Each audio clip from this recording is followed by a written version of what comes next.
حاضرین جمعہ، میرے عزیز اسلامی بھائیوں اور بہنوں، یہ اللہ کا فضل و کرم ہے کہ اللہ تبارک و تعالی ہمیں ایسے موسم سے نوازتا ہے جن میں ہم اللہ تبارک و تعالی کی عبادت کرتے ہیں اور ان ایام اور مہینوں کے فضائل کو حاصل کرتے ہیں، اللہ کی عبادت کر کے اجر و ثواب کماتے ہیں۔ سال کے 12 مہینے ہیں، ان 12 مہینوں کا تذکرہ اللہ تبارک و تعالیٰ نے قرآن کریم کے اندر کیا ہے۔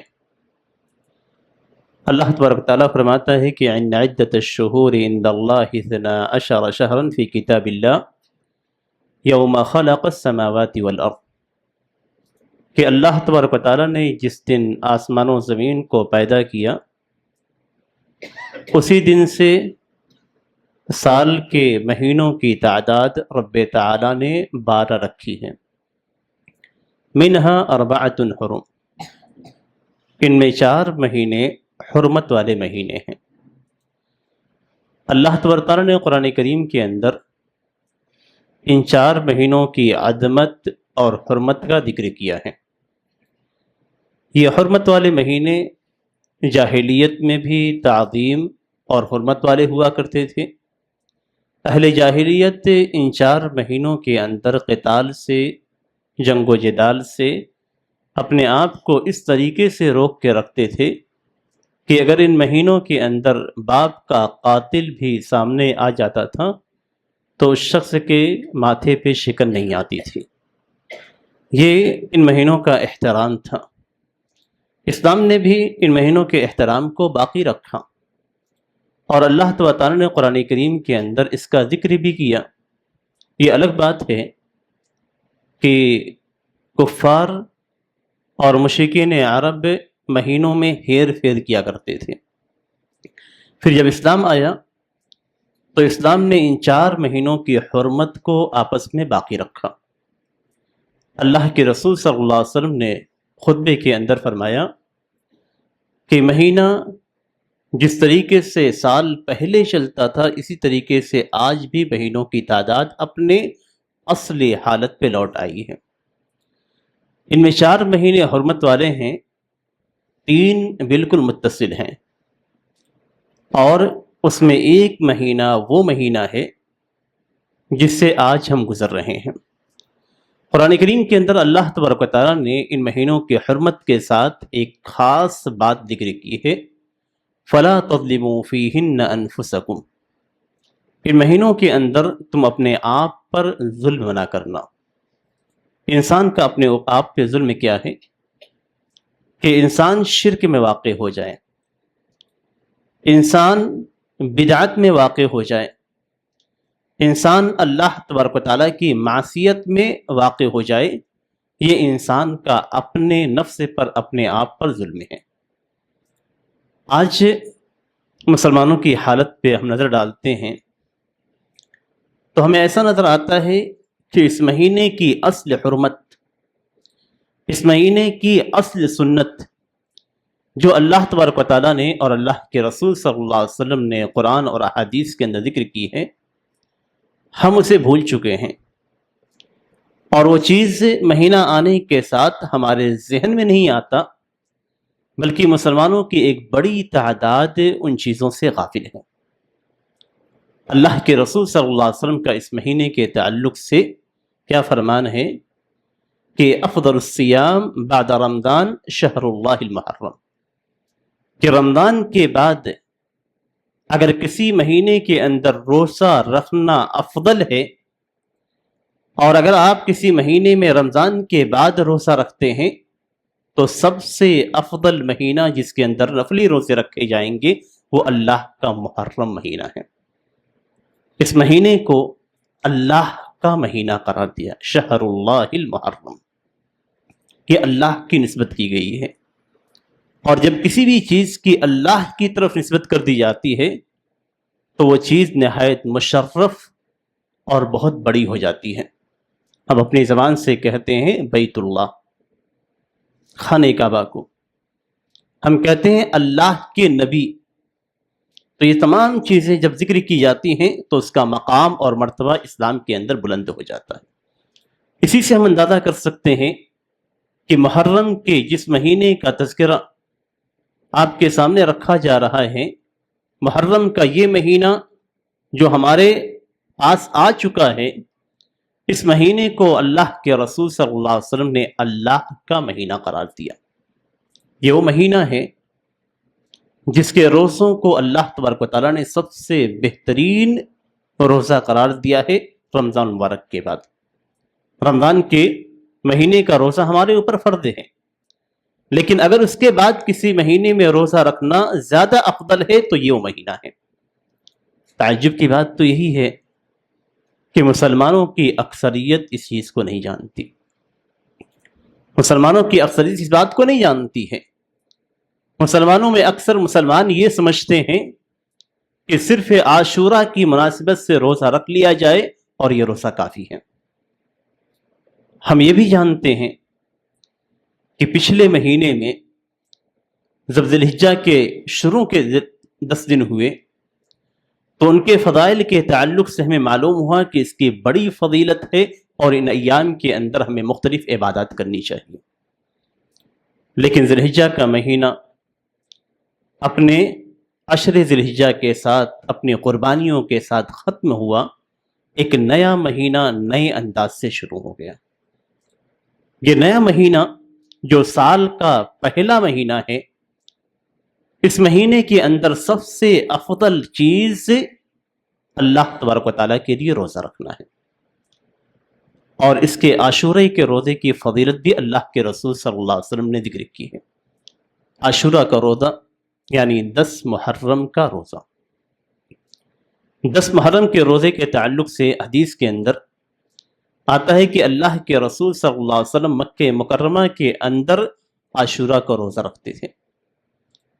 مشرکین عرب بھی عاشورہ کا روزہ رکھتے تھے، اللہ کے رسول صلی اللہ علیہ وسلم رکھتے تھے۔ جب روزہ فرض ہوا، آپ صلی اللہ علیہ وسلم مدینہ تشریف لائے اور رمضان کا روزہ فرض ہوا، اس کے بعد عاشورہ کے روزے کی فرضیت کو ختم کیا گیا۔ پہلے جس طریقے سے رمضان کا روزہ ہمارے اوپر فرض ہے، اسی طریقے سے عاشورہ کا روزہ اللہ کے رسول صلی اللہ علیہ وسلم نے مسلمانوں پہ فرض کیا تھا۔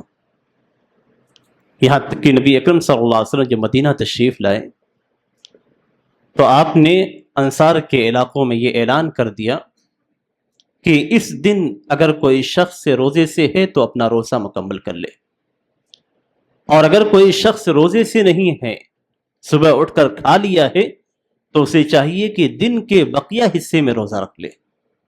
یہ وہ اہمیت تھی جو اسلام کے اندر عاشورہ کے روزے کی تھی۔ اللہ کے رسول صلی اللہ علیہ وسلم مدینہ تشریف لاتے ہیں، مکہ میں آپ رہتے تھے، مشرکین عرب رہتے تھے۔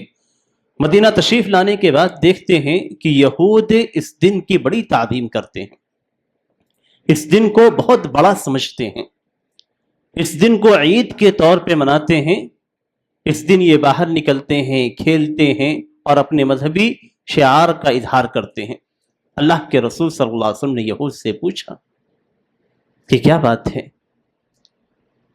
تو انہوں نے بتلایا کہ یہ وہ دن ہے جس دن اللہ تبارک و تعالیٰ نے موسیٰ اور بنو اسرائیل کو فرعون سے نجات دلائی تھی۔ ہم اس دن کو روزے کے طور پہ رکھتے ہیں اور اسے عید کے طور پہ مناتے ہیں۔ اللہ کے رسول صلی اللہ علیہ وسلم نے کیا فرمایا کہ نحن احق بموسیٰ منکم، کہ موسیٰ کے ہم تم سے زیادہ حقدار ہیں، اس لیے کہ موسیٰ علیہ السلام نبی تھے اور ہم نبی ہیں۔ تم نے اپنی کتابوں میں تحریف کی، موسیٰ علیہ السلام کے دین اور دھرم سے تم ہٹ گئے، لیکن ہم یعنی انبیاء ایک ہی دین پہ رہتے ہیں، توحید کے دین پہ۔ اس لیے کہ یہودیوں نے اس موسیٰ علیہ السلام، عزیر علیہ السلام اور دیگر لوگوں کے تعلق سے غلط باتیں کہی تھیں۔ عزیر کو اللہ کا بیٹا قرار دیا، اپنے آپ کو بڑا اونچا قرار دیا۔ اس طریقے سے وہ دین موسیٰ سے ہٹ گئے تھے، تو اللہ کے رسول صلی اللہ علیہ وسلم نے فرمایا کہ ہم زیادہ حقدار ہیں۔ اس کے بعد اللہ کے رسول صلی اللہ علیہ وسلم نے اس دن کا روزہ رکھا، مسلمانوں میں نے رکھا۔ اس کے بعد اللہ کے رسول صلی اللہ علیہ وسلم چونکہ مشرکین کی، یہود و نصارہ کی مخالفت کرتے تھے، اور یہ ایک بہت اہم پہلو ہے ہمارے لیے۔ اللہ کے رسول صلی اللہ علیہ وسلم مشرکین کی ان کے مذہبی شعارات میں مخالفت کرتے تھے۔ اللہ کے رسول صلی اللہ علیہ وسلم یہودیوں کی، نصرانیوں کی، اہل کتاب کی مخالفت کرتے تھے۔ کیوں؟ اس لیے کہ اللہ کے رسول صلی اللہ علیہ وسلم کو یہ پسند تھا کہ ہمارا دین ان کے باطل دین سے الگ ہو۔ اسی لیے اللہ کے رسول صلی اللہ علیہ وسلم ہمیشہ یہ فرماتے تھے خالفوا المشرکین، مشرکین کی مخالفت کرو، خالف الیہود والنصارى، یہود و نصارہ کی مخالفت کرو۔ مسلمانوں کو یہ بتلایا گیا کہ ان کا دین دوسرے دین سے الگ ہی ہے۔ تمام چیزیں ہمیں مذہبی شعارات میں بالکل الگ کرتی ہیں۔ اسلام کا اپنا ایک تشخص ہے، اسلام کی اپنی ایک شناخت ہے، اور یہ شناخت ہمیشہ مسلمانوں کے اندر باقی رہنی چاہیے۔ آج ہم جو ٹوپی لگاتے ہیں، یہ ٹوپی اور ٹوپی لگانے کا جو انداز ہے، یہ مسلمانوں کا مذہبی شناخت ہے۔ ایسا نہیں ہے کہ اس ٹوپی لگانے کی فضیلت قرآن اور حدیث کے اندر آئی ہوئی ہے، نہیں۔ ایسا نہیں ہے کہ یہ ٹوپی لگانا ہمارے لیے واجب ہے، لیکن مسلمانوں نے اس کو ایک اپنی علامت بنا لی ہے۔ تو ٹوپی لگانا یہ مسلمانوں کا مذہبی شعار ہے، ان کی نشانی ہے، ان کا تشخص ہے۔ اور یہی تشخص جب مٹ جاتا ہے تو پوری قوم مٹ جاتی ہے، ختم ہو جاتی ہے، اس کا وجود، اس کی شناخت سب ختم ہو جاتی ہے۔ آج مسلمانوں کی حالت یہ ہے کہ جہاں وہ دیگر معاملات میں پستی کا شکار ہیں، وہیں پہ ذہنی طور پہ بھی پستی کا شکار ہیں، اور یہ پستی ان کے اندر اتنی زیادہ ہو چکی ہے کہ آج ایک مسلمان چاہتا ہے کہ لوگ اسے مسلمان نہ سمجھیں۔ ایک مسلمان چاہتا ہے کہ لوگ اسے مسلمان کے طور پہ نہ پہچانیں، وہ اپنے وجود کو، اپنی شناخت کو، اپنے تشخص کو مٹانا چاہتا ہے۔ اسلام نے آپ کو ایک نشانی دی ہے، ایک شناخت دی ہے، اور اسی وجہ سے مشرکین کی، یہود و نصارہ کی مخالفت کرنے کا حکم دیا گیا ہے۔ آپ دیکھیں کوئی بھی چیز آپ کو جو نظر آتی ہے آپ کے ارد گرد، جو غیر قوم کی مذہبی پہچان ہے، اس چیز کو کبھی بھی اختیار کرنے کا آپ کو نہ حق ہے، نہ اسلام میں اجازت ہے۔ اللہ کے رسول صلی اللہ علیہ وسلم نے ایک پیارا سا جملہ کہا ہے، یہ جملہ آپ اپنی ذہن میں بیٹھا لیں، اور ذہن میں بیٹھانے کے بعد اس کے بعد آپ دیکھیں کہ یہ کن کن جگہوں پہ ہمیں غیروں سے دور کرتا ہے۔ اللہ کے رسول صلی اللہ علیہ وسلم نے فرمایا کہ من تشبہ بقوم فہو منہم، چھوٹا سا جملہ ہے، یہ قیامت تک آنے والی تمام چیزوں میں آپ کو الگ کر دیتا ہے۔ من تشبہ بقوم فہو منہم، جو شخص سے کسی بھی قوم کی، اسلامی قوم کے علاوہ کسی بھی قوم کی مشابہت اختیار کرتا ہے، وہ ان میں سے ہے۔ آپ مشرکین کی مشابہت اختیار کرتے ہیں، آپ ان میں سے ہیں۔ آپ یہود و نصارہ کی مشابہت اختیار کرتے ہیں، آپ ان میں سے ہیں۔ اور اس کی تشریح میں علماء نے ذکر کیا ہے کہ فہو منہم کا کیا معنی ہے، کہ قیامت کے دن وہ امت محمدیہ سے نہیں بلکہ انہی لوگوں کے ساتھ اٹھائے جائے گا۔ آپ نے غیروں کی مشابہت اختیار کی ہے، قیامت کے دن آپ کا حشر امت محمدیہ میں نہیں بلکہ غیر قوم کے ساتھ ہوگا۔ یہ وہ جملہ ہے جو ہر مسلمان کو ہلا دینے والا ہے۔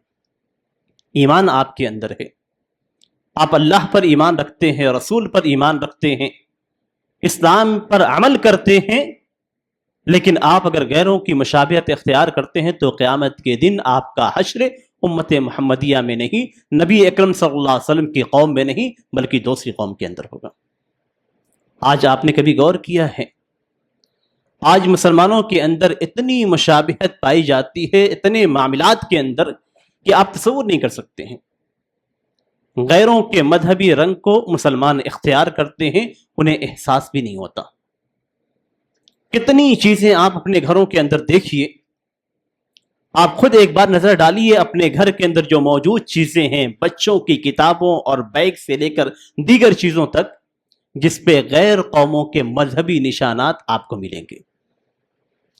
ہم خریدنے جاتے ہیں تو کبھی اس بات کا خیال نہیں کرتے کہ ہم جو چیز خرید رہے ہیں کہیں ایسا تو نہیں کسی مذہبی قوم کا نشان ہو، کسی مذہبی غیر مذہبی رنگ ہو۔ ہم غور نہیں کرتے، ہم لے کر آتے ہیں اس لیے کہ لوگ اسے اختیار کیے ہوئے۔ ہم کپڑے بھی کبھی کبھی ایسے پہنتے ہیں، اور خاص طور پہ محرم کا مہینہ آ چکا ہے، اس مناسبت سے بھی ذکر کرتے ہیں کہ ہم ایسے کپڑے پہنتے ہیں جو غیروں اور خراب اور کفار کی نشانیاں ہیں۔ اللہ کے رسول صلی اللہ علیہ وسلم کو سفید کپڑا بہت پسند تھا۔ آپ صلی اللہ علیہ وسلم نے فرمایا کہ تمہارے بہترین کپڑوں میں سفید کپڑا ہے، اسی کو پہنو اور اسی میں اپنے مردوں کو دفن کرو۔ آپ دیکھیے مردوں کو دفن کیا جاتا ہے تو اس کے لیے سفید کفن استعمال کیا جاتا ہے، اور کچھ رنگوں سے مردوں کو منع کیا گیا، جن میں بھگوا کلر بھی ہے، زعفرانی کلر۔ یہ ہمارے اسلام کے اندر شروع سے منع ہے، مردوں کے لیے اس سے رنگ کے کپڑے پہننا اسلام کے اندر حرام ہے۔ اور آج تو ایک غیر قوم کی مشابہت ہو جاتی ہے، چاہے مرد پہنے یا عورت پہنے۔ آج تو نہ مرد اس کو استعمال کر سکتا ہے، نہ ہی عورت، جس کے لیے اسلام میں اجازت موجود تھی، لیکن آج ان کی مشابہت کی وجہ سے آپ استعمال نہیں کر سکتے ہیں۔ تعجب کی بات تو یہ ہے کہ جس دن جمعہ کے دن سب سے بہترین کپڑا پہننے کا آپ کو حکم دیا گیا ہے، ہمارے نوجوانوں کو دیکھیں گے تو مکمل کالے کپڑے میں رہتے ہیں، مکمل کالے کپڑے میں۔ آپ اگر دیکھیں اور غور کریں اور کچھ بھی پہننا ہو، کچھ بھی استعمال کرنا ہو، تو سب سے پہلے اس کے تعلق سے معلوم کریں کہ شریعت کا حکم کیا ہے۔ یہ کالے کپڑے جو ہمارے نوجوان بڑے شوق سے جمعہ کے دن پہنتے ہیں، یہ کالے کپڑے دو قسم کے افراد پہنتے ہیں۔ ایک وہ لوگ جو صحابہ کرام کو کافر ٹھہراتے ہیں، اس مہینے میں آپ کھلے عام دیکھیں گے ان کو، جو اما عائشہ رضی اللہ تعالیٰ عنہا پہ تہمت لگاتے ہیں، جو نبی اکرم صلی اللہ علیہ وسلم کے تعلق سے غلط باتیں بولتے ہیں، جو رب کے تعلق سے غلط باتیں بولتے ہیں، وہ لوگ اس مہینے کے اندر ماتم زدہ کپڑے پہنتے ہیں جو کالے کلر کے ہوتے ہیں۔ آپ پہنتے ہیں، آپ نے ان کی مشابہت اختیار کی۔ من تشبہ بقوم فہو منہم۔ کیا آپ کو پسند ہے کہ آپ قیامت کے دن ایسے افراد کے ساتھ اٹھائے جائیں جن افراد کا شمار کفار صحابہ کرام کو کافر ٹھہرانے میں ہے؟ کیا آپ ان کے ساتھ اٹھنا چاہتے ہیں، قیامت کے دن ان کے ساتھ اپنا حشر کرنا چاہتے ہیں جو نبی اکرم صلی اللہ علیہ وسلم کی سب سے محبوب بیوی حضرت عائشہ رضی اللہ تعالیٰ عنہا پہ تہمت لگاتے ہیں؟ کیا آپ ان کے ساتھ اپنا حشر کرنا چاہتے ہیں جو ابو بکر و عمر رضی اللہ تعالیٰ عنہ کو گالیاں دیتے ہیں، ان پہ لعنت برساتے ہیں؟ یعنی آپ اپنا حشر کس کے ساتھ کر رہے ہیں؟ یہ پہلی چیز ہے جو اس مہینے میں خاص طور پہ آپ کو اپنی آنکھوں سے نظر آئے گی۔ دوسری جو مشابہت ہے وہ یہ کہ مکمل اوپر سے لے کر نیچے تک آپ اگر دونوں ڈریس کے دونوں جوڑے پہنتے ہیں، دونوں حصے پہنتے ہیں، کرتے اور پائجامے پہنتے ہیں یا ثوب پہنتے ہیں، تو آپ کا مکمل بدن کالے کپڑوں میں ہے۔ کالے کپڑے کا استعمال جادوگر کرتے ہیں، جادوگر کرتے ہیں۔ اور اگر آپ یہ پہنتے ہیں تو اس کا مطلب یہ کہ آپ جادوگروں کی مشابہت اختیار کر رہے ہیں۔ عورتوں کے تعلق سے نہ سوچیں، عورتوں کے تعلق سے حدیث میں موجود ہے کہ ان کے حجاب کالے رنگ کے ہوا کرتے تھے۔ جس کے تعلق سے حدیث موجود ہے اس کے تعلق سے بات نہیں کی جائے گی، لیکن ہم جو شوقیہ پہنتے ہیں اس میں ہم جادوگروں کی اور رافضہ کی جو لوگ گالیاں دیتے ہیں صحابہ کرام کو، ان کی مشابہت اختیار کرتے ہیں۔ یہ چیز کبھی کبھی ایسا ہوتا ہے کہ ہم جس معاشرے کے اندر رہتے ہیں اس معاشرے کی غلط چیزیں بھی ہم اختیار کر لیتے ہیں، ہمیں ہوش نہیں آتا۔ آپ یہاں پہ رہتے ہیں، ایسے اقوام کے ساتھ رہتے ہیں، ایسے لوگوں کے ساتھ رہتے ہیں جن کو کالا لباس بڑا پسند ہے۔ آپ نے دیکھا کسی پہ جش رہا ہے، آپ کو بھی اچھا لگ گیا، آپ نے بھی اختیار کیا، آپ کو شعور نہیں ہوا، آپ نے اپنے اہل سنت ہونے کی، سنی ہونے کی جو شناخت ہے وہ شناخت کو مٹا کر آپ دوسرے کی شناخت میں چلے گئے۔ اس ہندوستان کے اندر اور جہاں پہ آپ زندگی گزار رہے ہیں، یہاں مختلف قومیں اپنے اپنے مذہبی شعارات کو اختیار کرتی ہیں۔ آپ کو اس بات کا علم ہونا ضروری ہے کہ آپ جس چیز کو اپنے اندر اختیار کرتے ہیں، اپنے لباس سے، اپنے گھر کی چیزیں، کہیں ایسا تو نہیں کہ یہ غیروں کی مشابہت ہو۔ غیروں کی مشابہت ہے تو وہاں پہ آپ کو اس چیز کو چھوڑ دینا ہے۔ یہ اس مہینے کا سب سے اہم پیغام ہے۔ جو محرم کے مہینے میں معاشرے کو ہم دیکھتے ہیں اور جس انداز میں ہمارے نوجوان مختلف چیزوں کو اختیار کرتے ہیں، وہاں پہ سوچنے کی ضرورت ہے کہ کہیں ایسا تو نہیں کہ ہم جو اہل سنت والجماعت اور سلف کی راہ پہ چلنے والے ہیں، کہیں ہم اپنے آپ کو دوسری قوموں کے ساتھ اس طریقے سے گڈمٹ تو نہیں کر رہے ہیں کہ ہماری اپنی شناخت ہی ختم ہو جائے۔ کہیں ایسا تو نہیں کہ ہم یہاں زندگی گزار رہے ہیں لیکن ہماری جو مذہبی شناخت ہے، ہماری جو دینی شناخت ہے، اسلام کی جو شناخت ہے وہ مٹ رہی ہے۔ اسلام کی شناخت کو باقی رکھنا، یہ اسلام کو باقی رکھنا ہے۔ یاد رکھیں، اسلامی شناخت کو باقی رکھنا یہ اسلام کو باقی رکھنا ہے۔ اسی لیے اسلامی شناخت میں سب سے آگے جو لوگ آتے ہیں، میں یہاں پہ تنبیہ کے طور پہ بتلاتا ہوں کہ اسلامی شناخت میں سب سے آگے جو لوگ ہیں وہ علماء کرام ہیں۔ اپنے علماء کی حفاظت کیجیے، اپنے علماء کو بچا کے رکھیے اور ان پہ آنے والے ہر چیز کا جواب آپ دیجیے۔ اگر آپ یہ نہیں کریں گے، علماء مٹ جائیں گے، آپ کا دین مٹ جائے گی، آپ کی شناخت مٹ جائے گی، آپ کا وجود مٹ جائے گا۔ اسی لیے سب سے زیادہ جو حملے ہوتے ہیں اور سب سے زیادہ جن کو ٹارگٹ کیا جاتا ہے اور سب سے زیادہ ان کو نشانہ بنایا جاتا ہے وہ علماء کرام ہوتے ہیں۔ علماء کرام کو سب سے زیادہ نشانہ بنایا جاتا ہے۔ کیوں؟ آج آپ دیکھتے ہوں گے سوشل میڈیا پہ ملا کے نام سے، پہلے ملا کے نام سے مولانا اور علماء کو مخاطب کیا جاتا تھا، آج مسلمانوں کو ہی اسی نام سے مخاطب کیے جانے لگے، اس لیے کہ ہم نے خود اس لفظ کو غلط انداز میں استعمال کیا۔ ہم نے خود اس لفظ کو علماء کے مذاق کے طور پہ استعمال کیا۔ غیروں نے ہمیں دیا، ہم نے اسے گلے سے لگایا، اپنے اندر پھیلایا اور اس کے بعد اس کا غلط استعمال کرنے لگے۔ اپنے علماء کی آپ حفاظت نہیں کریں گے تو یاد رکھیے آپ کے دین کی حفاظت نہیں ہو پائے گی، آپ کا وجود، آپ کی شناخت سب مٹ جائے گی۔ یہ مہینے کی بات چل رہی تھی۔ اس مہینے کے اندر اللہ کے رسول صلی اللہ علیہ وسلم نے عاشورہ کے روزے کی فضیلت بیان کی ہے۔ اللہ کے رسول صلی اللہ علیہ وسلم فرماتے ہیں انی احتسب للہ ان یکفر السنۃ التی قبلہ۔ عاشورہ کے روزے کے تعلق سے آپ صلی اللہ علیہ وسلم فرماتے ہیں کہ مجھے اللہ تبارک و تعالیٰ سے یہ امید ہے، اس اجر کی امید ہے کہ یہ 1 سال پچھلے گناہوں کا کفارہ ہو جائے گا۔ یہ اس مہینے کی دوسری فضیلت ہے عام روزوں کے ساتھ۔ عاشورہ کے روزہ رکھنے کا طریقہ بھی اللہ کے رسول صلی اللہ علیہ وسلم نے مشرکین کی مخالفت میں بتلایا کہ لئن عشت الی قابل لأصومن التاسع۔ آپ نے کتنی مخالفت کی، روزہ جیسی عبادت میں بھی آپ نے یہودیوں کی مخالفت کی اور فرمایا کہ اگر میں اگلے سال زندہ رہا تو میں 9 تاریخ کو بھی روزہ رکھوں گا۔ کیوں؟ اس لیے کہ 10 کو یہود رکھتے ہیں تو میں 9 کو رکھ کر، 9 اور 10 دونوں کو رکھ کر ان کی مخالفت کروں گا۔ وہ 1 دن رکھتے ہیں تو عبادت میں مخالفت کی شکل کیا ہے کہ میں ان سے زیادہ 2 دن رکھوں گا۔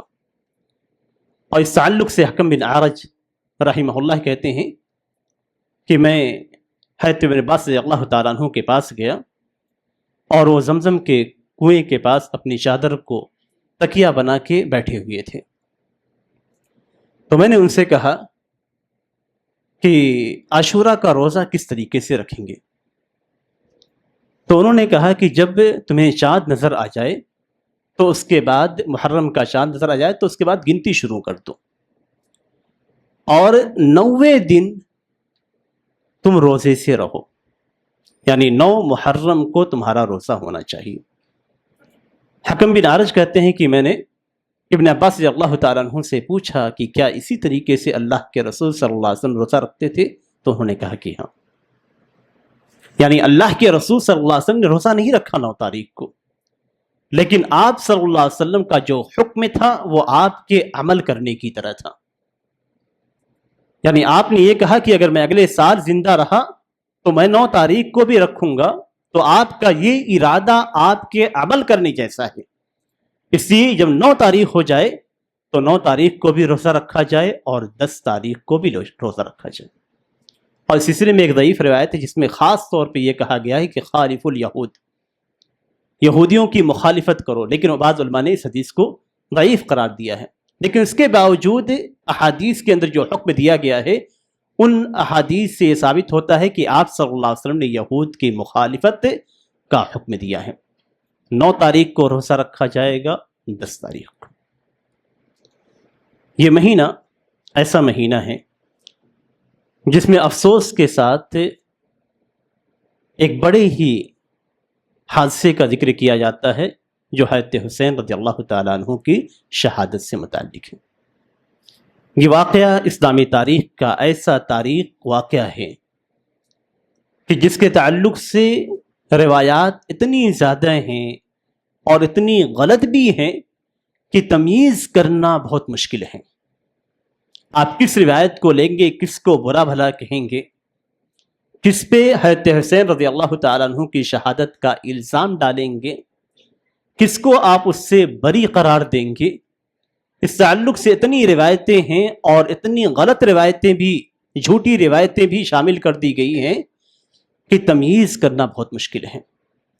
اس سلسلے میں ہمارا جو موقف ہونا چاہیے، جس کو سلف نے ذکر کیا ہے، علامہ ابن کثیر رحمہ اللہ، علامہ ابن تیمیہ رحمہ اللہ نے ذکر کیا ہے، وہ یہ کہ ہمارا موقف یہ ہونا چاہیے کہ ہم نہ اس میں شریک ہونے والے افراد کو، اس میں شریک ہونے والے افراد خاص طور پہ یزید کے تعلق سے موقف یہ ہونا چاہیے کہ ہم نہ انہیں اچھا کہیں نہ ہم انہیں برا کہیں، خاموشی اختیار کریں۔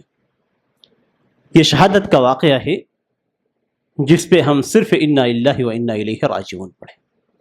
ایک مصیبت ہے جو مسلمانوں کے ساتھ پیش آئی، تو یہاں پہ ہمارا جو موقف ہونا چاہیے وہ یہ کہ جس نے حضرت حسین رضی اللہ تعالیٰ عنہ کو قتل کیا اس پہ اللہ کی لعنت ہو، اس پہ فرشتوں کی لعنت ہو، اس پہ سارے مسلمانوں کی لعنت ہو، یہ ہمارا موقف ہونا چاہیے۔ لیکن کون قاتل ہے؟ قاتل تو معلوم ہے، لیکن کس نے حکم دیا، اس تعلق سے جو روایتیں پائی جاتی ہیں کوئی بھی صحیح طور پہ آپ یزید کی طرف منسوب نہیں کر سکتے۔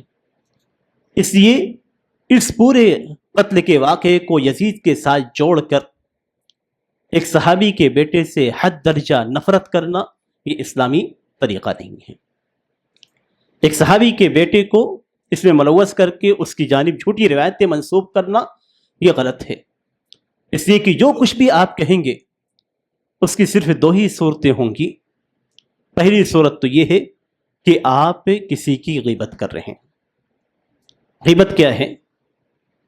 کہ آپ اس کی طرف کوئی ایسی بات منسوب کریں جس کو سننا وہ ناپسند کرتا ہے۔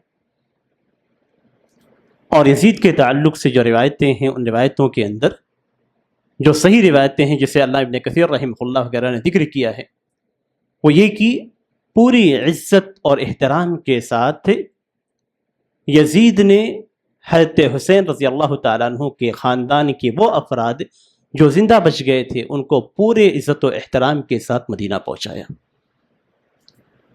اور وہاں پہ یہ بھی ذکر کیا گیا ہے کہ اس نے صاف یہ بات کہی کہ نہ میں نے اس کا حکم دیا تھا اور نہ میں ہی اس چیز سے راضی ہوں، اس بات سے میں ناراضی ہوں اور نہ ہی میں نے اس بات کا حکم دیا تھا۔ اور بعض جگہوں پہ بعض روایتوں میں یہ بھی ہے کہ جن لوگوں نے قتل کرنے کا حکم دیا ان کو برا بھلا بھی یزید نے کہا تھا۔ تو یہ تمام روایتیں ایک طرف ہیں، دوسری طرف جھوٹی روایتیں بھی ہیں۔ اس لیے ہمارا جو موقف ہونا چاہیے وہ یہ کہ حضرت حسین رضی اللہ تعالیٰ عنہ کے تعلق سے ہم اس بڑی مصیبت پہ انا للہ و انا الیہ راجعون پڑھتے ہوئے ان کے لیے دعا کریں۔ باقی جو لوگ شریک ہیں ان کے تعلق سے اللہ تبارک و تعالیٰ فیصلہ کرے گا۔ ہم نہ کسی پہ تہمت لگائیں اور نہ ہی کسی کے تعلق سے غیبت کریں۔ اور یہ اسلامی تاریخ کا کوئی پہلا واقعہ نہیں ہے۔ تعجب کی بات تو یہ ہے کہ ہم غیروں کے جھانسے میں آ کر اس واقعے کو بہت عظیم قرار دیتے ہیں، جبکہ یہ اتنا عظیم نہیں ہے۔ جو واقعات آگے ذکر کیے جائیں گے، جن صحابہ کرام کے نام ابھی میں لوں گا، ان کے مقابل میں یہ اتنا عظیم نہیں ہے۔ حضرت عمر بن خطاب رضی اللہ تعالیٰ عنہ کو شہید کیا گیا، وہ منبر میں فجر کی نماز پڑھا رہے تھے۔ اس امت کے دوسرے بڑے فرد حضرت عثمان رضی اللہ تعالیٰ عنہ کو بھوکے اور پیاس سے قتل کیا گیا ایام تشریق میں۔ قرآن کریم کی تلاوت کر رہے تھے، روزے سے تھے۔ یہ امت کی ترتیب کے اعتبار سے تیسرے فرد ہیں۔ خود حضرت حسین رضی اللہ تعالیٰ عنہ کے والد کو قتل کیا گیا، حضرت علی رضی اللہ تعالیٰ عنہ کو۔ حضرت علی رضی اللہ تعالیٰ عنہ کو شہید کیا گیا۔ اس امت کے چوتھے فرد تھے۔ حضرت حسین رضی اللہ تعالیٰ عنہ نبی اکرم صلی اللہ علیہ وسلم کے نواسے ہونے کی وجہ سے ان کا مقام، ان کا مرتبہ اپنی جگہ پہ برقرار ہے۔ ہم ان کے مقام کو نیچا نہیں کر رہے ہیں، لیکن ہم یہ بھی بتلانا چاہتے ہیں کہ اس سے پہلے بھی ہمارے صحابہ کرام میں سے ایسے صحابہ کرام کو شہید کیا گیا جو صحابہ کرام اس امت میں اعلیٰ مقام رکھتے تھے۔ حضرت عثمان رضی اللہ تعالیٰ عنہ کو قتل کرنے والے کون تھے؟ مسلمان بلوائی تھے۔ آج کوئی ان پہ لعنت بھیجتا ہے؟ آج کوئی ان کو برا بھلا کہتا ہے؟ حضرت عثمان رضی اللہ تعالیٰ عنہ کے قتل کے واقعے کو صحیح روایت کے ساتھ موجود ہے، وہاں پہ جھوٹی روایتیں بھی نہیں ہیں، نام بھی موجود ہے اور ان کے پوری ہسٹری بھی موجود ہے کہ وہ کس طریقے سے آگے بڑھے، کہاں گئے اور کس میں شامل ہوئے۔ لیکن کیا کوئی لعنت کے الفاظ ان کے تعلق سے بولتا ہے؟ بلکہ مسلمانوں کو تو نام بھی یاد نہیں ہوگا کہ حضرت عثمان رضی اللہ تعالیٰ عنہ کو شہید کرنے والا شخص کون تھا۔ لعنت کی بات تو دور ہے، حضرت علی رضی اللہ تعالیٰ عنہ کو قتل کرنے والے خارجی تھے جو اپنے آپ کو مسلمان کہتے تھے۔ کیا کوئی شخص سے حضرت حسین رضی اللہ تعالیٰ عنہ کے والد حضرت علی رضی اللہ تعالیٰ عنہ کو شہید کرنے والوں کو جانتا ہے؟ کوئی شخص ہے جو اس پہ لعنت بھیجتا ہے؟ کوئی شخص ہے جو اس کا تذکرہ کرتا ہے؟ نہیں ہے۔ ہم غیروں کے جھانسے میں ہیں اور اپنی تاریخ بھول چکے ہیں۔ جب ہم غیروں کی طرف مائل ہوتے ہیں، دوسروں کے جھانسے میں آ جاتے ہیں، دوسروں کی باتوں میں آ جاتے ہیں، تو اپنی تاریخ کے وہ روشن ابواب کو بھول جاتے ہیں جہاں پہ ہمیں معلوم ہونا چاہیے کہ کس کا مقام کیا ہے۔ ہر ایک کو اس کا مقام دیا جائے، تاریخ کو پڑھا جائے۔ حضرت حسین رضی اللہ تعالیٰ عنہ کا جو واقعہ ہوا یقیناً افسوسناک ہے، اس کو کم نہیں کیا جاتا ہے یا اس کے تعلق سے اس کو ہلکے میں نہیں لیا جاتا ہے، لیکن اس کے باوجود دیگر واقعات بھی ہمارے سامنے ہیں۔ ہم اہل سنت ہونے کی حیثیت سے کیوں انہیں بھول جاتے ہیں اور دوسروں کے جھانسے میں آ کر اسی چیز کو بڑھانا، اسی چیز کو بیان کرنا، اور اس مہینے کے اندر خاص طور پہ ایک خاص شخصیت کو ٹارگٹ کر کے لعنت بھیجنا اور برا بھلا کرنا ہمارے اپنے سنی افراد میں موجود ہے۔ یہ افسوس کی بات ہے۔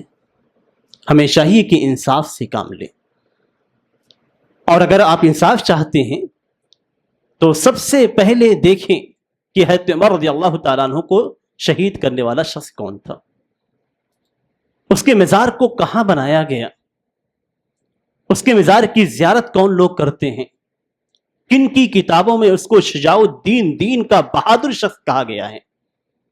آپ دیکھیں، آپ یزید کو تو گالیاں دیتے ہیں، اس کو برا بھلا کہتے ہیں، لیکن کبھی آپ نے اس کے تعلق سے بھی سوچا کہ وہ شخص سے جو حضرت عمر رضی اللہ تعالیٰ عنہ کو شہید کرتا ہے، جو مسلمان بھی نہیں ہے، جو اسلام میں داخل بھی نہیں ہوا، اس کو ایک قوم اتنا اونچا کرتی ہے، اتنا اونچا بناتی ہے کہ اسے دین کا بہادر شخص، دین کا کون سی دین اسلام کا، جو مسلمان بھی نہیں ہے، جس کے مزار بھی موجود ہیں، جس کی زیارت بھی کی جاتی ہے، جس کی تعظیم بھی کی جاتی ہے، کیوں؟ اس لیے کہ حضرت عمر رضی اللہ تعالیٰ عنہ کو قتل کیا۔ آپ سوچیں، یہ سوچنے کا بھی موقع ہے۔ یہ مہینہ ہمیں بہت سارا پیغام دیتا ہے، بڑی خرافات ہیں اس مہینے کے اندر، ان خرافات سے نکل کر حقائق پہ نظر ڈالنے کی ضرورت ہے کہ حقیقت کیا ہے۔ اس ماہ محرم کی حقیقت اسلامی شریعت کے اندر صرف یہ ہے کہ یہ مہینہ روزے کا مہینہ ہے۔ اس مہینے کے اندر 2 دن کے روزے کو اللہ کے رسول صلی اللہ علیہ وسلم نے پورے 1 سال کے گناہوں کا کفارہ قرار دیا ہے۔ حقیقت صرف یہی ہے۔ دوسری حقیقت یہ ہے کہ حضرت موسیٰ علیہ السلام کو تاریخی اعتبار سے حقیقت دیکھیں تو حضرت موسیٰ علیہ السلام کو اللہ تبارک و تعالیٰ نے فرعون ان کی قوم سے نجات دلائی۔ پیغام ہے مسلمانوں کے لیے کہ جابر اور ظالم کتنا ہی آگے کیوں نہ بڑھ جائے، اللہ اپنی رسی کو ڈھیل دیتا ہے لیکن چھوٹ نہیں دیتا۔ آپ کے لیے اطمینان بخش خبر ہے یہ محرم کا مہینہ آپ کو اطمینان دلاتا ہے کہ اہل ایمان کے خلاف اہل کفر کتنے ہی آگے کیوں نہ بڑھ جائیں، کتنا ہی ظلم کیوں نہ ڈھالیں، حقیقت تو یہ ہے کہ رب تعالیٰ ان کی پکڑ کرتا ہے اور اہل ایمان کو ان کا مقام دیتا ہے۔ اور یہی تاریخ ہے مسلمانوں کی بھی۔ مسلمانوں کی تاریخ آپ اس ہندوستان میں پڑھیے تو آپ کو معلوم ہوگا کہ مسلمان جب بھی دین کی طرف لوٹتے ہیں رب تعالیٰ ان کی مدد کرتا ہے اور ان کو غلبہ اور قوت عطا فرماتا ہے۔ اور یہی ہمیں کرنا بھی ہے کہ ہم دین کی طرف پلٹیں، اللہ کی عبادت کریں، اپنے آپ کو سچا اور پکا مسلمان بنائیں، رب تعالیٰ سے دعا کریں تو رب تعالیٰ آپ کی مدد کرے گا اور آپ کو یہاں پہ قوت اور طاقت بھی عطا فرمائے گا۔ اللہ تعالیٰ سے دعا ہے کہ اللہ تعالیٰ ہماری مدد فرمائے اور ہم مسلمانوں کو رب تعالیٰ قوت و طاقت سے نوازے، ہمیں اسلام کا پابند بنائے، ہمیں اسلامی شریعت پہ چلنے کی توفیق عنایت فرمائے، ہر قسم کے بدعات، خرافات، شرکیات سے ہمیں محفوظ رکھے اور ہمیں ہمارے دین کا محافظ بنا دے۔ آمین۔ بارک اللہ لی ولکم فی القرآن العظیم ونفعنی وإیاکم بما فیہ من الآیات والذکر الحکیم، انہ تعالی جواد کریم ولکم بر الرؤوف الرحیم۔